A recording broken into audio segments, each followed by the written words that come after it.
దానం నాగేందర్ అంటే అదృష్టవంతుడు. 2018లో వచ్చిండు, ఎమ్మెల్యే అయిండు. 2023లో మళ్ళా ఎమ్మెల్యే అయిండు. నమ్మించి మోసం చేసి దగా చేసి వెళ్ళిపోయిండు దానం నాగేందర్. కేసీఆర్ ఇది బాగా గుర్తుపెట్టుకోవాల్సిన అంశం. కేసీఆర్ గారు సొంత కొడుకును చూసినట్టుగా చూసిండు.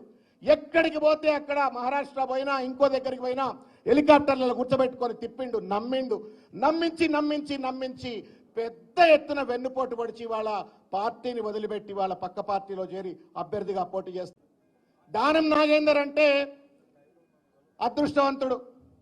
2018లో వచ్చిండు, ఎమ్మెల్యే అయిండు. 2023లో మళ్ళా ఎమ్మెల్యే అయిండు. నమ్మించి మోసం చేసి దగా చేసి వెళ్ళిపోయిండు దానం నాగేందర్. కేసీఆర్ ఇది బాగా గుర్తుపెట్టుకోవాల్సిన అంశం. కేసీఆర్ గారు సొంత కొడుకును చూసినట్టుగా చూసిండు.